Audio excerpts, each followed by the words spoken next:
Guys, ang iQOO Neo 8 5G ang pinakamurang Snapdragon 8 Plus Gen 1. Dahil sa halagang 17,000 pesos, magkakaroon tayo ng AMOLED display with 144Hz na refresh rate. At meron tong additional na chipset, ang tawag nila is the B1 Plus para sa display at refresh rate ng mga games natin. Kaya samahan nyo ako sa video ito at panuorin nyo ng buo para makita natin yung potensyal ng phone na to. At sa mga bago, huwag nyo kalimutan mag-subscribe at pinitin yung bell icon para sa mga ganitong unboxing reviews, bagong kaalaman at katarantaduhan sa channel na to.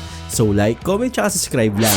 Okay guys, sa mga hindi nakakalam, nakapag-unbox na ako ng iQOO na brand. So sa mga nakapanood ng iQOO Z8, sobrang ganda ng phone na yun. Tapos nasa 13,000 lang. Imagine mo, sa lagang 13,000 lang, magkakaroon tayo ng malakas na chipset at magandang camera. At may update pa yung Z8 na yun na nagkaroon sila ng 4K at 60 FPS. Ganun siya kalupit. So ngayon, pag-usapan naman natin yung iQOO Neo 8 5G. Actually, marami tayong pag-uusapan dito kung sulit ba talaga o hindi. At nabili ko to sa Xiaomi Manila. Actually, siguro medyo mataas yung presyo nila kasi nandyan na. Parang kukunin nyo na lang. Kung malapit lang kayo sa Manila, at least makukuha nyo agad tong phone na to. At kung gusto nyo naman na bumili sa Lazada, maglalagay din ako ng link dyan. Actually, legit po yung mga link na ilalagay ko dyan. So, check nyo na lang sa description tsaka dun sa comment section. So, ngayon yung box mo natin. Sa box, meron tayong black box dito. Nakalagay dyan na Neo 8. Sa loob ng box, meron tayong Type-C cable, SIM injector pin, isang free jelly case, at meron tayong 120 watts na fast charging.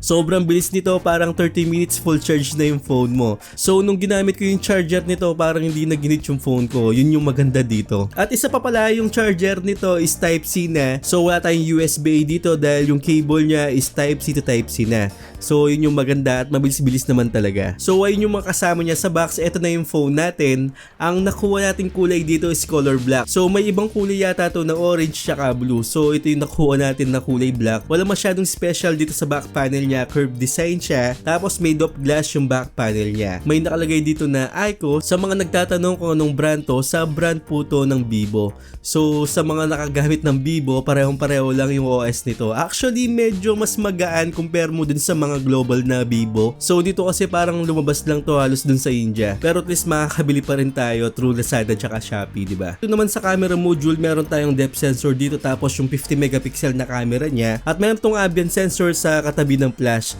So meron tayong ganyan. Napakasimple lang talaga ng back panel nito. Sa baba naman meron tayong speaker, Type-C port, isang microphone, at dual SIM card tray. Wala tayong expandable storage. Sa kabilang side yung power button, tapos yung volume rocker. Sa kabila wala tayong makikita dyan. Then sa taas meron tayong infrared sensor para sa remote control ng mga appliances natin, at isang noise cancelling microphone. So dual speaker to, wag kayong mag-alala dahil yung isang speaker niya nasa taas ng camera. So parang nasa receiver siya at medyo malakas naman yung speaker niya. Hindi naman siya ganun kalakas talaga, parang nagkukulang ako ng bass, pero at least medyo malakas naman siya. Medyo lang, hindi naman talaga sobrang lakas talaga. So nakita nyo na kung ano makukuha natin sa iQOO Neo 8 5G. Pag-usapan natin na guide yung performance ng phone na to. At paalala ko lang sa mga bago, sa mga hindi pa nakaka-subscribe sa channel ko, number 1 na dapat kayo mag-subscribe sa channel natin dahil honest review tayo rito. So kung anong nilabas ng performance ng phone na to, yun talaga yung makukuha nyo. At number 2, bumili tayo ng mga meter dito para makita natin yung actual na performance, actual temperature, at mga aparatos para sa mga thermals natin. So binili ko to, parang 18,000 to para sa inyo. So para pag nakabili kayo ng phone, accurate yung makukuha nyo at hindi nyo pagsisihan yung mga binibiling yung phone. So sasabihin ko naman kung recommended ko o hindi. So lahat yun ginagawa ko para sa inyo, hindi lang para sa akin. So sana mag-subscribe kayo dito sa channel at paabutin nyo naman ako ng 100,000 subscriber. So like, comment, tsaka subscribe lang. So thank you. Okay, ang nakuha natin ang 2-2 score dito is nasa 1,200,000 points na. Sobrang lakas na yan para sa Snapdragon 8 Plus Gen 1. Ang nakuha naman natin dito sa throttling test, 300,000 points. At kulay green yan, ibig sabihin na maganda yung thermals nito. So speaking of thermals, naglagay daw sila ng 5,000mm na cooling plate dito. So kung makikita nyo, medyo malaki nga yung plate na nilagay dito. At sa mga gamer talaga yung phone na to. Actually parang gaming phone na nga to eh. Dahil naglagay sila ng ultra game mode dito na napakaraming settings talaga. May mga 4D vibration pa tayo dito at sobrang dami daming settings para sa games natin. At isa pa, yung touch sampling rate nito is nasa 1,200. Hindi ko siya matitest kung accurate tong 1,200 na to, pero sa gaming test na ginawa ko dito, accurate naman siya at mabilis-bilis naman. Nilagay nila yan, so yan yung specs niya, ibig sabihin na malakas-lakas talaga yung phone na to. At isa pa, dun sa intro natin kanina, nasabi ko na may B1 Plus na chipset to. Parang 2 cores to para sa frame rate ng mga games natin, tapos para gumanda yung image na pinapanood natin. So meron tayong dedicated na chipset dito para sa ganun. So ibig sabihin na maganda talaga tong phone na to sa ganitong presyo. Pero ibang usapan na yan sa gaming test natin. So ito yung performance ng phone na to. So Call of Duty Mobile, yung graphics nito is nasa low, tapos yung frame rate nito is nilagay natin sa ultra. Ibig sabihin kapag nasa ultra yung frame rate natin, makakuha tayo ng 90 frames per second o 90 FPS dito. So hindi ako nagkamali, nakakuha nga ako ng 90 frames per second dito habang naglalaro ako, hanggang sa matapos yung laro sa VR modes. Stable talaga siya dyan. Siguro bumaba siya ng mga 87, 88. Parang bira lang talaga mangyari yun. Parang nasa 89 to 90 frames per second yung nakukuha ko dito. At sobrang stable niya.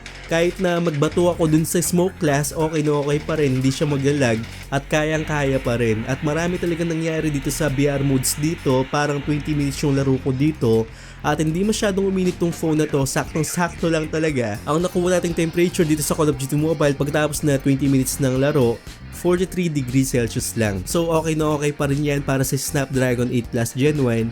At kung gagamitan pa natin ng phone cooler to, kaya nakatapat yung electric fan, bababa pa yung temperature niyan. Okay, siguro naisip nyo na hindi masyado talagang heavy graphics ang Call of Duty Mobile. Bakit hindi natin i-test sa Genshin Impact? Nasa highest settings tayo sa Genshin Impact, nilagay natin sa 60 FPS. So ang nakukuha ko dito, 30 minutes ako naglalaro dito dire-diretso 55 to 60 frames per second. Pero nag-dip to ng parang nasa 40, pero konting-konti lang talaga. As in, hindi mo talaga siya mapapansin. Parang nasa bagong mapa o naglalakad ako sa bagong mapa, parang ganun. Which is normal naman yan kahit doon sa Snapdragon 8 Gen 2. Pero sa paglalaro ko dito, na-impress ako na lagi siyang stable sa 55 to 60 frames per second. So nagulat ako sa parting to, parang optimized na siya sa Genshin Impact pagdating dito sa phone na to. Then pagkatapos ng 30 minutes na games ko dito, ang nakuha ko lang na temperature nasa 42 degrees Celsius lang. Sobrang lamig yan para sa Genshin Impact. So panalong panalo sa Genshin Impact tapos Call of Duty Mobile. Dito naman sa Mobile Legends, yung frame rate natin is nasa super lang, tapos yung graphics is nasa ultra. 90 FPS lang yung makukuha natin talaga. So wala pa siyang ultra, which is okay lang naman. So sa first minute nakakuha ako ng 90 FPS dito, talagang playable siya. Sa kalagitnaan ng laro, naglalaro na lang to ng 70, 80, 90 frames per second habang naglalaro tayo dito sa Clash. So okay lang din naman, hindi naman siya malalang frame drop, goods pa rin yan para sa Mobile Legends. Pero nung last minute na, napansin ko na parang 60, 70 to 80 kapag may Clash. Pero kapag walang Clash naman, bumabalik naman siya sa 100. Which is sabi ko nga kanina na mabilis tong magpalamig talaga. So kapag may Clash, 70 to 80, tapos kapag naglalakad na lang ako, umakyat din siya ng 100, parang ganun. At nagulat ako sa temperature pagtapos ng isang laro, 15 minutes siya tayo. Ang nakuha ko lang dito is nasa 38 degrees Celsius. At nagulat ako dito na parang bigla siyang bagsak agad ng 37 degrees Celsius. Which is sabi ko nga kayo na mabilis talaga siyang magpalamig. Okay, same thing dito sa Wild Rift. Ang graphics natin dito is nasa high, tapos yung frame rate is nilagay ko sa 120. Sa first minute ko naman dito, nakakuha naman ako ng 120. Sa 5 minutes ko naman, nakakuha ako ng 100. Then kapag may Clash dun sa kalagitnaan ng laro, parang 80 to 90 frames per second siya nakukuha ko.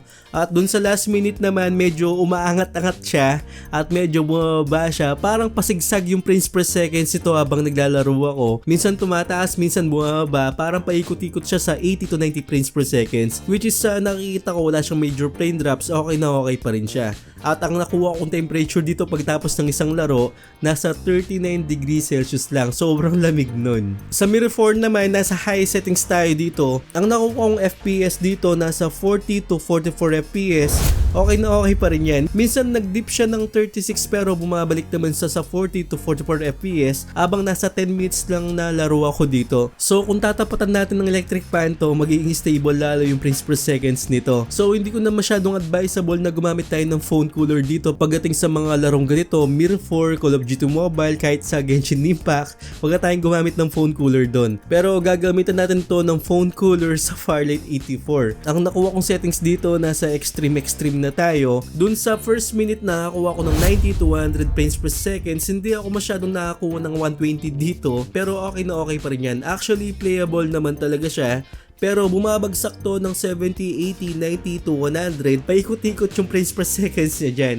So minsan parang nagdip pa nga to ng 60 frames per seconds at nararamdaman ko talaga na umiinit siya. Sabi ko nga kanina kung maglalaro tayo ng Fahrenheit 84 dito, kailangan natin ng phone cooler dahil yung nakuha kong temperature nasa 45 degrees Celsius. Actually parang pumalo pa nga siya ng 46 pero mabilis talagang bumaba yung temperature nito, hindi ko siya mahabol. So yung pinapakita ko na lang sa inyo parang nasa 45 na lang pero umabot to ng 46 degrees Celsius which is mainit-init yun para sa Fahrenheit 84. Actually dito ko lang talaga naramdaman na uminit talaga siya sa laro na to, parang kailangan pa siya ma-optimize talaga. At dito naman sa Vanishing Gray Raven, napaka-smooth ng playing ko dito, pumapalo to ng 50 to 60 frames per seconds. At nasa high settings din tayo dito. Sobrang smooth talaga. Kung mapapansin nyo yan, sobrang smooth. Actually, para makita nyo yung pagka-smoothness ng mga nilalaro natin o yung mga games natin, kung makikita nyo sa settings nyo, naglalagay ako ng 60 frames per seconds kada video. So, hindi ako naglalagay dito ng 30 FPS lang. Gusto ko kasi na makita nyo kung gano'n siya ka-smooth o minsan gano'n siya kalag para makita nyo talaga sa mata nyo yung actual frames per seconds ng mga nilalaro natin. Hindi lang sa mga laro, lalong-lalo na sa mga camera kung meron tayong 1080p 60 frames per seconds o 4K at 60 FPS. So lagi nyong i-activate yan sa settings kapag nanonood kayo dito sa channel natin. So ayun, kung gaano kayo smooth to sa Vanishing Gray Raven, hindi smooth to sa Modern Warship. Kahit na sinagad natin yung graphics dito, nasa ultra tayo dito, yung water quality, yung graphics, tapos nakalagay din dito yung 144Hz na refresh rate. Talagang nabasa ng games na to na meron tayong 144Hz dito sa phone na to. So dito sa Clash na agad, hindi man ako nakatungtong talaga ng 144 kahit na 120. Dun sa umpisa pa lang ng games parang nagalayag pa lang siya, parang nasa 100 na at bumaba siya ng 70 to 80 na lang. Lalong-lalo na kapag may kalaban na talaga 60 to 70 na lang, talagang bumaba siya. At take note, isang games lang to, talagang hindi niya kinakaya. Lalong-lalo na siguro kapag malaki yung barko dito, talagang hindi na masyadong kinakaya. So kailangan pang ma-optimize siguro dito sa Modern Warship kahit dun sa Fahrenheit 84. So ayun yung performance ng Neo 8. Nakatulong dito yung game turbo ng phone na to. Meron tayong mga settings dito, kapag na-click natin yung performance panel, may nakalagay dyan na battery saver, balance mode, tsaka yung monster, parang performance mode to. So lagi ako nasa monster mode dyan. At makita rin natin dito yung CPU tsaka GPU usage natin. At meron tong mga additional settings dito sa baba, yung wifi nga natin tsaka yung data at yung refresh rate, lagi nasa high yan. Tapos yung touch sampling rate nito, kung gusto nyo talagang magamit na full talaga, yung 1200 na touch sampling rate, ilagay lang natin sa high. So meron tayong mga settings dito. Tapos additional settings pa sa game tools, meron tayong 4D game vibration. Actually parang supported to sa Wild Rift tsaka dun sa Call of Duty Mobile. So nung naglalaro ako sa Call of Duty Mobile, ramdam ko talaga yung vibration kapag may tumitira sa'yo o kaya kapag binabaril ka o inagisan ka ng granada. So talagang may vibration na nangyayari. Hindi lang siya masyadong malakas talaga, saktong-sakto lang. At maraming settings talaga to, yung mga game timer natin, streaming at kung ano-ano pa. Tapos meron tayong small windows dito para kung gusto nyo mag-chat o mag-browse, meron tayong split screen dito. At hindi pa natatapos yung game turbo na yan, meron pa tayong ultra game mode dito sa settings. Actually, napakaraming settings pa dito na cool light effects, 4D game vibration yung sinabi ko nga kanina, tapos yung mga game countdown, at marami pang iba. So kung makikita nyo, meron pa nga tayo na frame rate priority rito para sa mga games natin. So napakarami talaga at masasabi ko na gaming phone talaga tong phone na to. Okay, moving on sa display, meron tayong AMOLED display with 1 billion colors. Tapos sabi ko nga kanina 144Hz na refresh rate, HDR10 Plus rin to at 1300 nits brightness. So maliwanag na to sa mga rider, pwede to at malaki na rin yung screen nito at maliwanag talaga kasi yung resolution nito is nasa 1.5K na. So alam nyo naman siguro kung ano yung AMOLED display, black is black talaga. Tapos kahit anong angle, maganda siyang tignan. Lalong-lalo na kapag nanonood tayo sa YouTube, supported siya ng HDR. So yun yung maganda. Yun nga lang, hindi siya supported dun sa Netflix na nakita ko. Pero ang good news dito, kahit China ROM siya, yung Netflix nito is nasa L1 na. Ibig sabihin screen na Full HD na yung mapapanood natin sa Netflix. At sa mga mahilig magluto dyan o sa mga mahilig sa mga pagkain, talagang matatakam ka dito kasi maganda nga yung display. Kitang-kita mo talaga yung kulay ng pagkain na niluto nila at parang nakakagutom talaga at parang maaamoy mo na rin. So yan yung maganda sa display niya, parang kitang-kita mo talaga. Yun nga lang, kung ikukumpara ko yung display nito sa Poco F5 Pro, marami talagang enhancement yun compare dito. Parang isa lang yung nakita kong enhancement dito, parang HDR lang. Compare dun sa Poco F5 Pro, sobrang dami talaga. AI image engine, MEMC feature, super resolution, parang ganun. Pero dito iisa lang yung makukuha natin sa Neo 8 5G. Pero okay lang din naman, at least malinaw pa rin yung pinapanood natin. Then additional Android 13 na rin to, tapos meron tayong 12256 na storage. Yung OS naman nito is Origin OS. So nagustuhan ko dati yung Z8 kasi magan talaga yung OS nito, lalong-lalo na kapag sinabing Origin OS, sobrang gaan talaga ng UI. Wala kang mararamdaman na bugs o kung ano-ano pa. Sa refresh rate, tatlo yung pagpipilian natin dito, o parang dalawa lang. Yung isa kasi parang smart switch, pero yung dalawa nasa 60, tapos yung isa 144 na. So wala tayong middleman dito na 90 o kaya 120. Matic na 60 tapos 144 na. At para makuha natin yung highest na refresh rate sa mga laro natin, kailangan pa nating ilagay dito sa apps running at high refresh rate. Pumili lang tayo ng mga games natin tapos i-activate natin. Kung hindi nyo gagawin yun, hindi nyo makikita yung frames per seconds ng mga laro nyo. So kailangan nyo i-activate to. Then China ROM to, ibig sabihin wala tayong Play Store, pero madali lang maglagay ng Play Store dito. Kapag bumili kayo ng phone na to, yung unang page niya, dun kayo pipili ng mismong language nyo, dun sa taas. Tapos kapag nasa home screen na kayo, pumunta lang kayo sa browser, tapos type nyo Google. Then kapag nasa Google naman kayo, mag-type kayo ng Google Play Store APK Pure. So dun ako nag-download talaga, mas mabilis dun. Pagka-download nyo, okay na yon, mag-sign in na kayo. At pangalawa kong ginagawa talaga, nag-download ako ng Gboard ko o Google Keyboard para mawala yung Chinese character dun sa keyboard niya. At may mga bloatwares to o yung mga apps na hindi natin kailangan, yung mga Chinese apps dito, pwede natin yan install yan. Pag in-install natin isa-isa, parang global na rin yung phone natin. At sobrang ganda talaga ng Origin OS, sobrang ganda talaga. So sabi ko nga kanina, parang global na siya kasi wala na mga Chinese characters dito, napalitan na yung Gboard, na-installed na yung mga apps na mga Chinese, okay na yun. Then isa pang dapat yung malaman, 5G connectivity to. May lalabas dito na parang hindi nyo magagamit yung 5G, actually ignore nyo lang yun at i-restart nyo lang yung phone nyo, mawawala na yun at magagamit na natin yung 5G dito. Actually napakalakas ng signal nito compare mo dun sa mga Xiaomi phones. Yun yung napansin ko dito dahil dito sa lugar ko medyo may na yung 5G, pero nagkakaroon ako dito sa Neo 8 na may 5G na ako dito. So ayun, pag-usapan naman natin yung camera nito. Meron tayong 50 megapixel na OIS dito, tapos 2 megapixel na depth sensor lang. Sobrang plain lang talaga, wala na kung ano-ano. Sa selfie camera naman, meron tayong 60 megapixel na front-facing camera. So sa nakikita ko sa low light condition, maganda yung image pressing niya. Lalong-lalo na kapag outdoor tapos maganda yung sikat ng araw, makakuha tayo ng mga magandang image dito. Hindi siya oversaturated, saktong-sakto lang talaga pagdating sa photos. At sa mga portrait mode naman, maganda yung pagka-bokeh effect nito. At yung cut ng subject dito, saktong-sakto talaga. Walang sobra, walang kulang. As in talagang maganda yung separation ng background dito sa portrait mode niya. So kung makikita nyo yung example natin, pati yung mga buhok ng subject natin, talagang kuwang-kuwa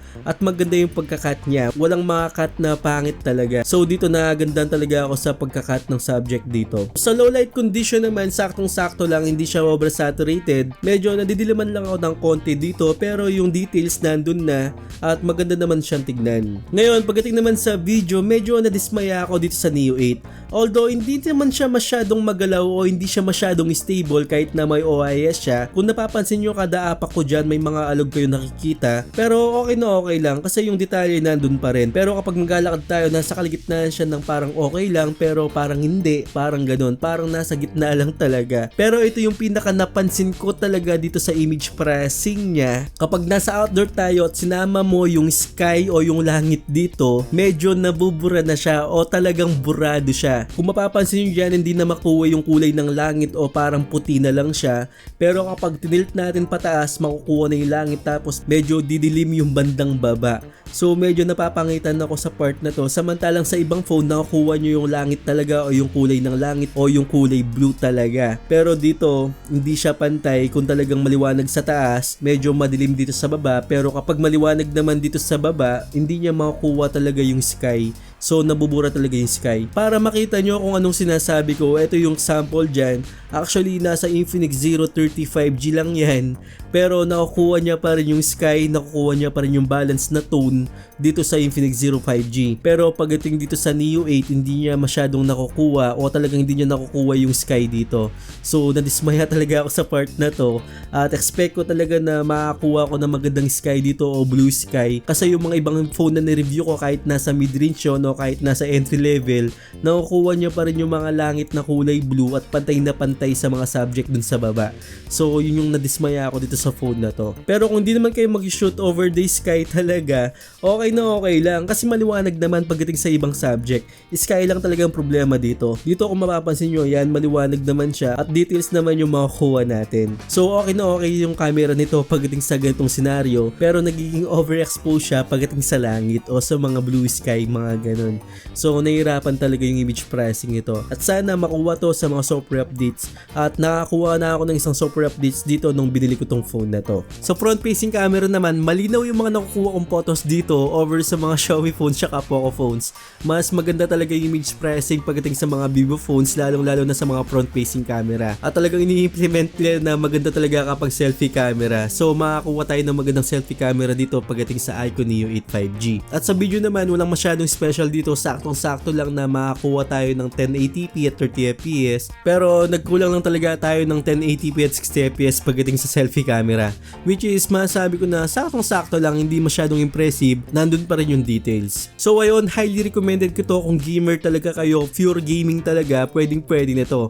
Parang kalaban to ng Poco F5, kahit na Poco F5 Pro, parang ito talaga yung kalaban niya. Dun sa Lenovo Y70 naman, kung anong pipiliin ko, sa gaming siguro Lenovo Y70 ako, pero dito kasi meron na tayong notifications. Unlike dun sa Lenovo Y70, wala pang notifications dun. Pero parehong chipset lang din naman yung Neo 8 tsaka dun sa Lenovo Y70 at kahit dun sa Poco F5 Pro.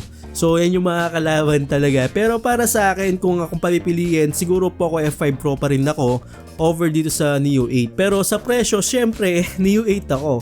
Imagine mo na same sila ng chipset, pero sa camera, medyo alanganin tayo sa Neo 8 pagdating sa 4K at 60fps. Yun nga sinabi ko sa inyo kung ano yung mga cons doon. So pagdating naman sa gaming, palong-palo pa rin tong phone na to at maganda naman yung thermals niya. So ayun, sana nakatulong ako sa inyo. Huwag niyo kalimutan mag-subscribe sa channel ko ha. At sa mga nasa Premiere, sobrang salamat talaga. Huwag niyo rin kalimutan na mag-comment kayo sa mismong video natin, tapos i-like. At kung di pa kayo nakaka-subscribe sa mga nanonood dyan, sana mag-subscribe na tayo. At para maabot ko na yung 100,000 subscriber. So ulitin ko lang, sa mga nasa Premiere, sana mag-comment kayo sa video natin kung ano nagustuhan nyo dito sa Neo 8 5G.